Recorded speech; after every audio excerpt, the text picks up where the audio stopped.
are you an organization that's going to create a learning environment? Okay. Are you an organization that's going to create a learning environment plus development opportunities, plus career advancement opportunities? Because you can learn all day long, but if you only get that 3% wage and you do the same job every day, and you can't apply the new skills, you're going to look for a new employer, and you're going to have company churn, and you want retention. You want your teams staying together. That's a universal company goal. Is we don't want turnover. We want to keep our core because we know we're going to create a better customer quality, client quality experience if we've got people that know what they're doing and are tenured. At Elements of Culture, we sit down with experts in leadership and team building to explore the DNA that drives a thriving organization. Welcome, everyone, to Elements of Culture. My name's Taryn, and I'm joined with my co-host, Julie. And today we have the pleasure of speaking with CEO John Gulnac. He is the CEO of Solomon Edwards. It's a professional services firm, and we're so glad that you're joining us from Austin, Texas today for this conversation. Thank you so much, Taryn, Julie. It's a pleasure to be here. Really looking forward to it. Yes, us too. We have already had some fun conversations before we hit record here today. So I'm excited to dig into just some fun topics and talk about some interesting things as it relates to culture, leadership, and different ways that you really like to focus on team building, John. But before we get into all those fun topics and different culture and leadership things that we like to talk about on this show, I would love for you to just give a little bit more of an introduction to yourself, if you want to share any background information at all, and how you've gotten to the place where you're at today. Sure. Happy to start there. Um, Economics and math by school, graduated from Ursinus College just outside of Philadelphia. And from there, I went into financial services in a sales production role, early on in my career. Everything from impaired life insurance, fixed annuities, health plans, things like that. Really learned an appreciation for direct business to business and business to consumer sales approaches. A lot of rejection, a lot of hangups, a lot of tough days, but it really gave me a great callus. Then I got introduced to, professional services. Started off in staffing, morphed into consulting, and with those teams, it kind of blended my background in business and management. Growing up in banking, growing up in financial services sales, really prepared me to have more of a bigger picture kind of investment perspective on the business. And I just sought that out through my career, increasing responsibilities in sales and operations management. This is my second run at CEO now. Previously led a large skilled staffing firm, about 200 plus million. Now we're in the professional consulting services space, which is near and dear to my heart. I grew up in that space in finance and accounting. And actually, the first place I had my first finance and accounting staffing sales job was across the street from Solomon Edwards, where I now sit at the helm as CEO. So a little bit of full circle in the journey over the last 22-ish years, but it's been a really fun ride. And I've gained a lot of perspective working for small companies, mid-sized companies, large companies, publicly traded, private, on what good can look like and what different elements of culture can really drive an organization, both positively and negatively. So I think that's where I got to the chair now. Is I've been able to accumulate enough perspectives to where I think I can bring value and create new views and new lens.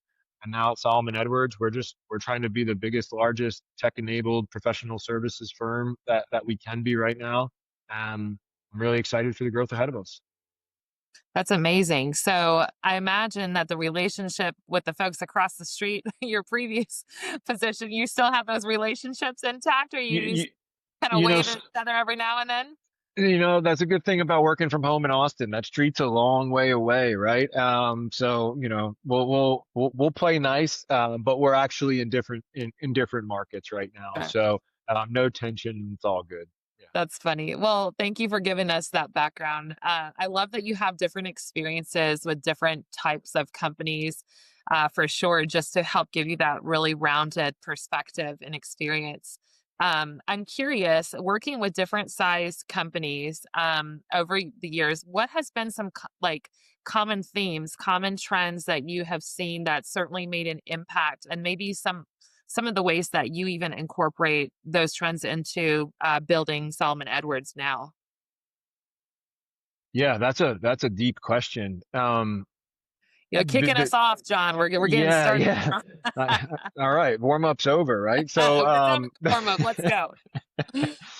the the the core of it is everybody wants to be valued. Whether you're an employee at a small company or a large company, you are getting up and you are hopefully giving an honest, effort every day. And you're doing it for the people that you care about. You're doing it for all the reasons why, right? Your loved ones and where you want to go in your own life. And because you're giving all that energy, you want to be valued. You want to be respected by your employer, and you want to know that what you're doing means something, right? So at a larger company, it can be really hard to tie the meaning of what you do. Like, why am I doing this every day? Like, this feels redundant and this feels like I'm just a cog, right? And that value, it can eventually erode your self-respect and your worth, right? So you've got to be careful on that.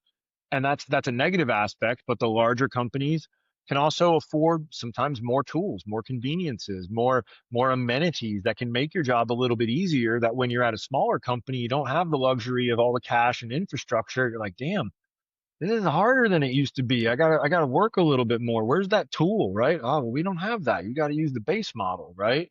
But it is so small that everything you see has this ripple effect and can be very, oh, that, wow, look at the impact Julie had. And you can trace things back to a person, and there's a great sense of accomplishment there. Um, and you see that. So I look at that as one big driver: recognition. Do I see what I do and how it contributes to the company? Can I follow that through so I feel good about waking up every day and give my effort? So that's got to be a core regardless of the size of the company. Then you kind of look at the other kind of human needs of being an employee. And I think for many people who are driven to want a little bit more, it's this desire to learn. You're curious, and you only stop being curious when you stop learning, right? The more you keep learning, it's almost like in a drug. Like, you keep reading, you keep learning, you want more. So are you an organization that's going to create a learning environment? Okay. Are you an organization that's going to create a learning environment plus development opportunities, plus career advancement opportunities? Because you can learn all day long, but if you only get that 3% wage and you do the same job every day, and you can't apply the new skills, you're going to look for a new employer, and you're going to have company churn, and you want retention. You want your teams staying together. That's a universal company goal. Is we don't want turnover. We want to keep our core because we know we're going to create a better customer quality, client quality experience if we've got people that know what they're doing and are tenured. So we've got to keep our people. We've got to keep them engaged. We've got to keep them feeling valued and tied to the outcome, regardless of our size. But in order to create career progression, you have to allow people to move in and out of their comfort zones. You have to let people fail. You have to force people out of the nest sometimes, but you have to move them, and you've got to get them in a place where they understand not every move is up the ladder rung. And sometimes you got to go two-step sideways before you can take that one step forward. And I tried to learn how to Texas two-step down here. It's quick, slow, quick, slow. That's how your career works sometimes. Sometimes it's a quick, and you got to knock out work. And then you got to wait a little bit. Why? Because you need perspective, you need time. So I think those were I got all of those core elements from slightly different perspectives from all of my experiences now. So I try to keep those three things really intact. How can I attract somebody here because they're bought in on a vision that they can still make a contribution to? How, once they're here, can I keep them engaged and keep them happy, right? And then once they're ready for more, how can I help them get that? If you can do that, you're going to grow your company. Like the rest of the stuff, I hate to say it's easy because it's not, but the rest of the stuff doesn't have a human element to it. The rest of the stuff is outcomes of things, right? So I focus on those three things. So, John, I love that you talk about, keeping your people. And so, one of the things that we kind of touched on is, and we hear this amongst other leaders too, is they have a certain percentage that's their top talent, like their top performers, and they have the rest. And you and me had a brief conversation in regards to how to attract top talent, because what we're seeing right now is we have a team of people and we coach them up to be great talent, Yeah. after we see them struggling. but you are big on being able to recruit top talent and knowing. Yeah. Talk to me a little bit about that process for you and what you're looking at. You've had great success in recruiting. So talk to me about what are the leaders missing? What are we missing when we're looking for top talent? And what are the things you're looking for?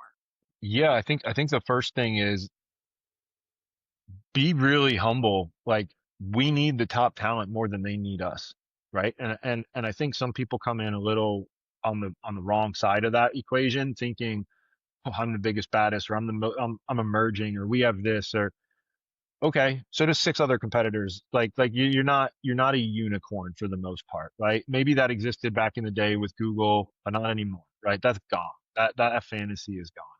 So I think you've got to come in very open and honestly and understand what is most important to this top performer. They can go and they can do this anywhere. What do they need that's not being met? Culturally, you can't condone and you can't allow mediocrity. That kills top performers. If I'm going to kill myself and I'm going to crush it and I'm going to be number one, but employee B over here can just cash it in and phone it in and nothing happens to them, no, that immediately pushes away top performers. So if you're going to attract top talent, you have to be prepared to manage out underperforming talent. Because if you don't, and if you're all bark and all bite, top talent sees right through that, they're gone, right? So I also embrace this whole concept of transparency, right? Like, we want you to understand the vision and how you're impacted, but I'm not going to make a strategic decision that's going to happen in a closed room dark that I'm not going to want to talk to you about, right? So what is it long run? Let's align on the vision. Let's share the strategy. And if you're aligned with that top performer, it's going to become evident. But if you start getting disingenuous and you start misrepresenting your brand or misrepresenting or waffling on your strategy to try to cater to this top performer, they're going to read right through it. Again, these people, if they're top performers in sales, like, we know all the cliches, like they've seen it all. You can't BS a BSer at that point in time. So you have to be very direct and honest. And then secondarily, freedom. And this is a small runner up. I would say, like, 1A, be super transparent about who you are, why you need them, and why you think you're a good partner to them. And how you can meet their needs. But number two is allow them the freedom to do their jobs. They were good before they met you. That's why you're talking to them, right? So you need to trust that they're going to be good for you too. And you don't want to smother this fire. You don't want to create a place where they're depleted. So you really need to make sure you understand what is the infrastructure, what is the ecosystem of support that you as a top producer need. Are you used to having a personal assistant? Are you used to everything being automated? Schedules. These people like to know that they have the freedom to operate in the way that allows them to be a top performer. And as a leader, that can be tough because it may go against your model. It may go against anything that you're used to. But you've got to be flexible. And the challenge here is you can't create 15 unicorn deals with 15 separate people. You still have to have some semblance of structure, fairness, and equitable opportunity. So you give people the opportunity and the upside. And then that's the third piece. You got to be willing to share your coin. If you're not going to pay the treasure for the value that they create, why would they come for you? So don't be afraid. You get what you pay for, and good things are never cheap. So I think you have to go into this mindset that we can be a good partnership. I know how to nurture a top performer. I can allow you the environment you need, the creativity that you need. But let's be very clear. We're going to hold each other accountable. And that's where I think this concept of, like, performance coaching versus performance management is very important. So, like, on day one, we need to have an understanding that you have a 90-day expectation, and we're going to check in, and then we're going to reset the next 90 days of an expectation. We're going to check in. I'm not going to micromanage you, but you made a promise to me. You're going to deliver the goods. I made a promise to you. I'm going to give you this environment, and I'm going to share the profit with you. And together, we're going to coach each other. You're not giving me what I need. I'm not getting enough out of you. So it's like this ongoing therapy session. And I think top talent needs that. They need to be heard. They need to have an ongoing dialogue. They need to have a place where they can voice their opinion. They need to have a framework where they don't feel that they're being, just set and forget or ignored. So organizationally, you got to have people, and I use this as a recruiting tool, like talk to everybody in talk to whoever you want. Don't just take my like spin on this. Talk to my CFO, talk to my business unit leaders, talk to my head of banking, right? Talk to my head of recruiting. See if you get any variation, because what you should find is consistency, and that's where most companies lose the talent. When that happens, they get 5 different conversations about what the vision is, what the opportunity is like, what the support system is like. Ooh, that sounds like you're not on the same page. I'm not coming there, right? And Mhm. that's the closing move is once they can hear that vision that you share from the top down is consistent, like I think it goes a long way. And the last thing that I'll say when it comes to recruiting top talent, even at Solomon Edwards to this day, every manager is a recruiter, right? Like we don't have an internal talent acquisition team that just sources candidates. If I want to hire somebody, I post the job. I screen the candidates. I hire. If my CFO wants to hire somebody, he posts the job. Like you need to own that, because wasting that time with trying to collaborate and calibrate expectations with HR. You take your candidate pool through too many interview steps. It takes too long to communicate with them. So by you as the end all be all manager of the role, when you're the first person the candidate speaks to, they're getting access direct to the person that they want to ask the questions to. So that first initial screening call, it sets the tempo of the entire organization. Oh my God, I've got accessibility to the person. They're being very transparent about this role. You're telling me exactly what I need to know. This thing moves quickly. Okay, great. I'm bought in. As opposed to hey, let's walk through your resume. I see you have this experience. Okay. All right, we're going to set up another phone call with so and so, and it's just it's the old way. We just Yeah. need to move forward. Yeah, I agree with that, John. I think that the way that we conduct business has changed. It has evolved. The way that we interview, the way that we hire and attract talent also has changed. And, kind of tying that to the transparency that you were talking about as a cohesive team, bringing that transparency to the recruiting process and having very like honest conversations with that recruit, I think is so valuable. Julie and I actually had the pleasure of speaking with a leader just yesterday on a podcast, and this individual told us, yeah, I was really interested in this position because we have some conversations like we did with you a little bit offline, and just kind of getting to know a little bit of background. And the individual told us, like, yeah, I checked out the company, thought it was what I wanted to pursue, started digging around and looked at actually some of their content that they were putting out on LinkedIn, including some interviews and things like that. And the individual was like, heck no, ran the other direction. Yeah. So, to your point, if your message from the leadership is not cohesive, you're not on the same page, communication is really loose and it's not the same message, you're going to find really good talent that's going to run the other direction. And yesterday was a great example of that. Um, Before we switch gears, I want to talk about just one last piece on the attracting talent. You talked with us a bit offline, John, about how you really kind of see talent as this way to kind of build the right team and looking for the right Sure. kind of talents that each individual might represent. And when I think about that, I kind of think about this language of architecture where you're kind of the builder, you're the visionary, you're looking at Agree. the strengths and different things that people can bring to solve together as a team.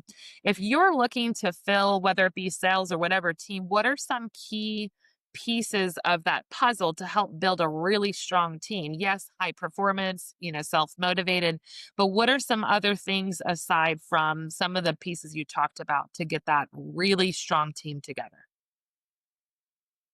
Humility is a big intangible. Humility is a good indicator as to whether or not you're going to be coachable.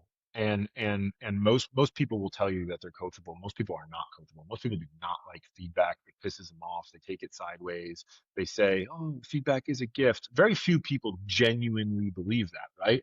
But um, you need feedback for growth, and there's no growth when you're comfortable, and there's no comfort in growth, right? I don't know who said that. I see that and I hear that often, and that's just the reality. So people that are a little bit have that high humility level, and then people that have endurance. And what I mean by endurance is it's emotional endurance. It's the ability to recover. It's the ability to process. So I ask people a lot, tell me about one of the times you suffered in your life, like what was it? It's not a fun interview question, but you're looking for people that, recognize that it was a hard time. We're able to rebuild afterwards. We're able to pick up the pieces, right? We're able to be reflective. There's a lot of that comes out in that story. And when you have that ability to reflect, you can evolve, right? Because you can say, oh man, look at what happened. I could have done this a little bit better. I'm humble enough to take the feedback, and I have found that starts with me, like I've got to be humble. I've got to say I don't know. I've got to say I made a mistake. I've got to say I'm not perfect, right? And that just echoes down. But I weary away from the perfectionist. I weary away from, the I've got to get 100 out of 100. I look for people that have more of an action for bias, and not over analyze the situation. Let's do something. Let's go test something. And I think those make really good team dynamics. But yeah, it's the architecture reference is really good because you want to get from point A to point B, and many times there's an obstacle. So you've got to build that bridge from where your company is today to where your company is going to be tomorrow. And in a bridge, a lot of the rocks, a lot of the bricks look the same, but there's a handful of keystones that you have got to have there in order to make sure that all those rocks just don't crumble into the earth. And that's where, as a leader, I think that's where you need to put all your attention on is, do my keystones have the right humility, coachability, and transparency? Are they my culture bearers? Because as long as my keystones are there, we can make do with everything else. Yeah, I like the culture bearer reference because I actually remember a company, a Fortune 500 company that I worked for, and I remember going, being in the training room, I think for like 6 weeks or something, thinking like, we none of us know what we're doing. How's this going to be? But when they put us on teams, I realized because the team had such a strong culture, it was so easy to adapt. And I noticed based off of other people that I was in training with, we had an easier time adapting. And it was because the culture was there and we just kind of rolled with a healthy culture. Hmm. And I think if your keystones are there and they are pushing that culture, and people want a healthy culture. They want to come in and be a part of something healthy. And I found it very easy. But then, I got promoted and changed and things just shift, and I'll just channel into this, but I got transferred to a change management project that we were doing, John. And I do have a question for you. With all that is happening economically right now, with what's happening with AI, the transformation technology moving at the pace that it is, I'm seeing budget cuts, I'm seeing layoffs, we're seeing all kinds of things.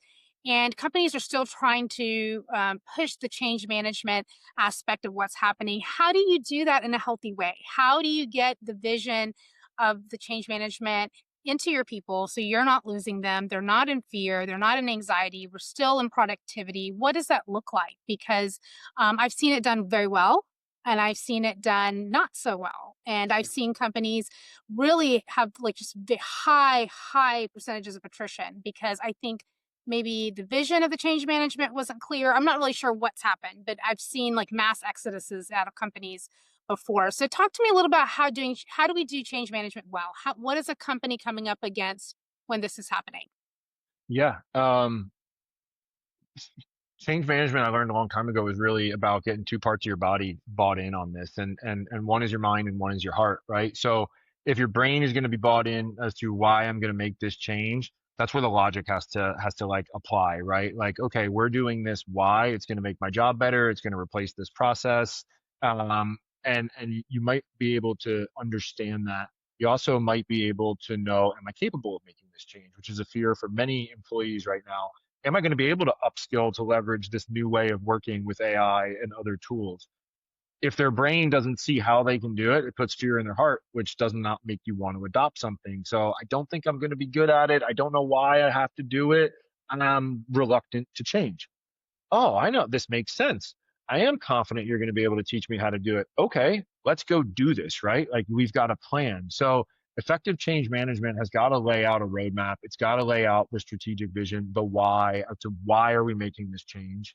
And then it's got to show in a very kind of formulaic way how we're going to train you and how we're going to coach you there and how we're going to be successful in that new environment so we can eliminate a lot of the doubt. Change, like much, is the unknown. That's what drives fear in organizations. Why are we doing this? How are we going to get it done? Who's going to train us? When there's more questions than answers, the change culture starts to change. I think to be successful, besides the planning, the organization, you really have to have your finger on the pulse of kind of the fatigue factor of what's going on with your organization. And that's for me probably my number one area of like opportunity, because I like to go. I'm a pusher, I'm a catalyst, I'm a driver. Like I want to go. I've got an engine and I have a big expectation because I know what my team is capable of. Sometimes it's like that coach who knows what you're capable of, but you don't know yet. Like I know we can get to that next year, but we got to push through. Then there's that, okay, we've reached our wall. We can't push anymore. I keep pushing. I'm going to drive my people away. So that's something where you've got to give break in between transformation. And that's a big opportunity where I'm seeing right now. This is where you hear terms like, oh, I'm burnt out, right? Or oh man, just constant project, no break, no weary. Or I'm spending all my time working on my projects. I can't invest in myself. My work-life balance is going. So you've got to really watch that.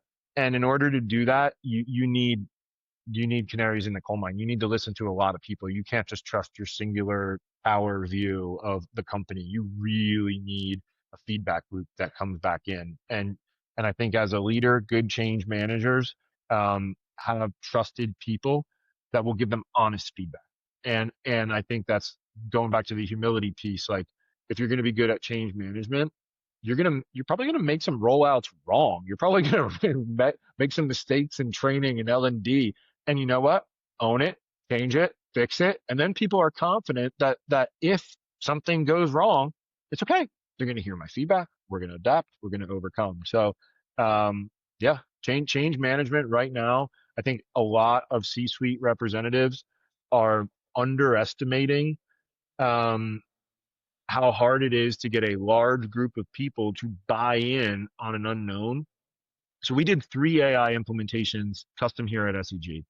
And I think the cool thing about why all of them were successful were we had a very clear definition of what we wanted to be successful. Like we're going to define success as.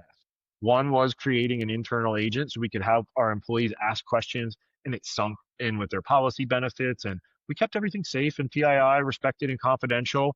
But the agent was able to look them up across the files and know where they worked, what state they were in, what laws applied to them, what benefit plan they selected.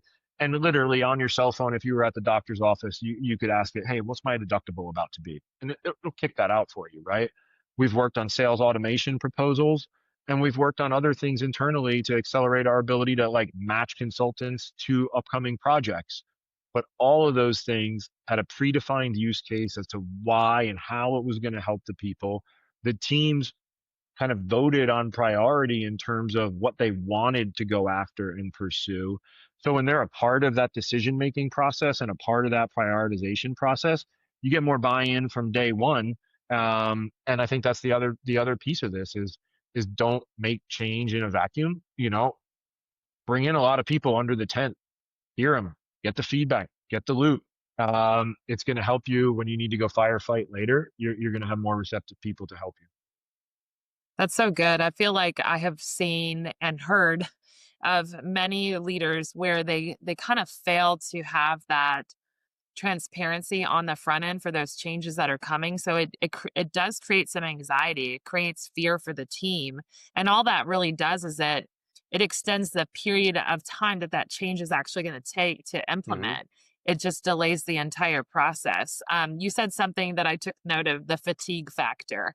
I Yeah. think it's so good because if you are not checking your pulse as a leader and understanding if you're actually bringing about more fatigue on your team than they have capacity for, and you're not clear on that, again, I think it's going to cause more damage in the rollout of those changes that are needed. And so I love the fact that you pointed out having good counsel, having a good network, those that are coming in and implementing those changes. Make sure you're weighing those decisions and the timelines of it. Because as I'm sitting here, John, I'm going, okay, what does a timeline look like? Well, of course, there's lots of variables here. And so Hmm. I think as a great leader, you have to consider what those variables look like in order to roll out a successful change.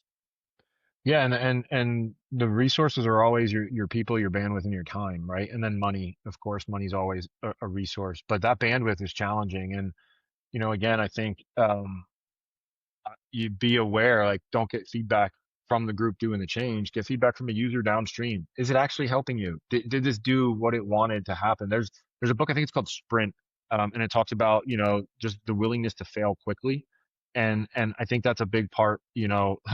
In several roles ago, there was an acronym GSD. I don't know if you can curse in this podcast, and get stuff done.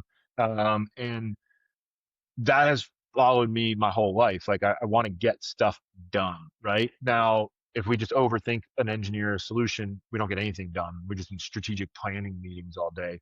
I am so much of the school of thought, like, look, you got a good idea, let's go test this thing. And if it works and it shows merit, let's invest a little bit more, and then a little bit more, and then eventually it's either our solution or it's not. But let's try something and fail really quick at it and learn everything we can from it. And if, as long as we're not failing and we're showing, return on that investment thesis as to why we started it in the first place, let's just keep going. And that's where I think, as a leader, to drive, really going back to giving top performers, top talent freedom. Hey, what's your idea, Julie? Cool. How much money you need? Yep. Okay. You got 7 days. Come back. What can you learn? Right? Like, that empowers your people not only to go the extra mile. They want to win. They feel in, like, bought into it. They're skin in the game now. So the engagement factor of, this is my job, to, no, no, no, no, this is my idea, changes everything. It changes everything in the output. That's so good. I think, what would you say, John, to maybe leaders that maybe they don't have the same approach, maybe they don't have that same thought process, but want to give their team more autonomy to be able to bring those ideas forward, and maybe to get behind them? What would you say to a leader that wants to push themselves as a leader to be able to build that as an opportunity for their team? What are some things that they should consider as an individual? Yeah, I mean, start small, right? Don't give them anything critical, right? That's gonna create a negative outcome if they fail, right? I think you have to create an environment where failure is okay. So start with something small. Give them a project, and you can source a project from a million different places. Your NPS scores. Go find a negative NPS score and go address that, right? Maybe there's a workflow or whatever, right? Go find something. Okay, well, what would your approach be? All right, now give them a little bit of constraint. Hey, we've got a couple of weeks, use your extra time, and let's check in, right? Look for progress, look for updates. That's going to give the leader an opportunity to get a part of the dialogue, to help coach, provide some insights. You're going to see how hard this person's pushing or not, but good, bad, or indifferent, you've given them an opportunity. And if they win, great, you solved the problem. You have a win, and now you're going to build confidence, trust, and momentum. Now you're going to take on a secondary problem, or a tertiary, or a bigger problem, right? Maybe it's an enterprise problem. Maybe, hey, why don't you go find a problem that hits two departments, and let's go tackle that department, right? But if you start small, you build trust, you build credibility. But winning is so contagious and it's addictive. Once you get that first win, you want that second win. And you talk about engagement level. Once you bring home 2, 3 wins, you don't want to bring home a dud. So again, the enthusiasm and the effort that comes through, start really small, make it inconsequential. Don't keep it tied to, like, a financial outcome that could get people in trouble. Make it operational, and find things that are emotional value adds. And I think that's huge, because not every change can be a cost reduction. Not every change can be an amazing financial event for an organization, but you can create different moments of emotion throughout your customer journey or through your client journey. You can make a process easier. You could just improve a little bit. And when you start celebrating that, and you do it one at a time, those things kind of like catch wildfire. Like one department will hear, another department will hear, a senior leader will be in a meeting. You hear what Taryn did the other day in marketing? She got so and so to do this. Why aren't you doing that? Right? And all of a sudden, it just catches on. So the last piece of advice and the biggest piece of advice is like just do it. Like stop waiting for it. Just try it. Find something small that's not going to kill your career, but give them a chance. Yeah, I think fear and control are two things that hinder. We've seen a lot of leaders. I'm too afraid. This happened in the past. I tried it once. I tried it twice. And so we've heard those conversations of even when talking to company leads, Taryn and I, it's like, well, why can't you do this? Well, this is how everyone's doing it. So we'll just stay the course this way. So I think, John, I think you nailed it on the head. And I think we're seeing stagnation in those companies. Those companies are coming to a place where they can't move forward.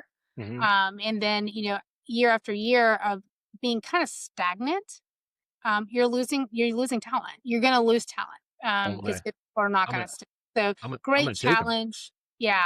Great challenge to leadership. Let me ask you one more thing. So this journey you've been on as you're learning to like build teams and all the perspectives that you've, what's been the most life changing as far as your career is concerned? Is there any piece of advice or some nuggets that you've learned along the way that you're like, this is going to change my perspective completely to change the outcomes of what my career is going to look like? Is there anything that stands out to you? Or is there a person that's ever said anything to you that's kind of changed that perspective for you? I think two things.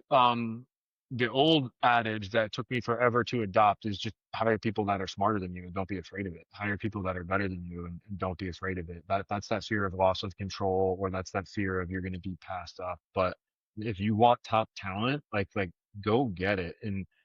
And I was afraid of that in the beginning part of my career. I wouldn't want people that might be able to edge me out. My ego got in the way, and it hurt me.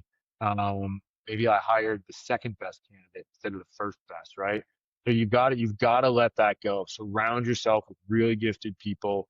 Iron sharpens iron. You're gonna get better. The second piece is you as the ultimate leader, as the CEO or the leader of your team or your business unit, it is your job to be what your team is missing. And I'll that's the most important thing. It is your job to fill in the gaps.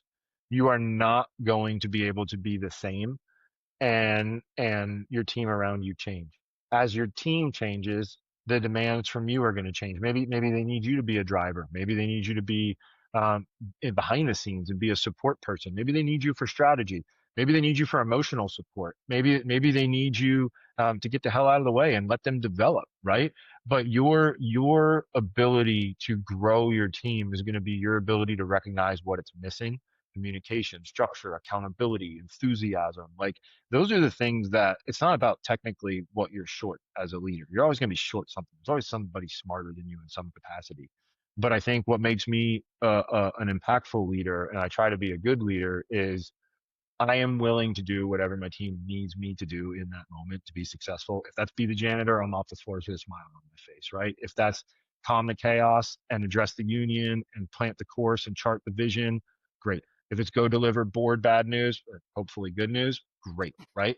But it's my job as the team leader, as the captain, to read the room, understand that people are human, personalities change, stress triggers people, and pressure ultimately, can sometimes bring out the best or the worst in people. And it's your job as a leader to add whatever ingredient is missing to reset the temperature of the room. Bring it back to that place of calm, get your team focused again, rally them up and go. So I've seen too many really capable leaders not flex on who they are and demand that other people kind of flex to them. I think that's a harder model.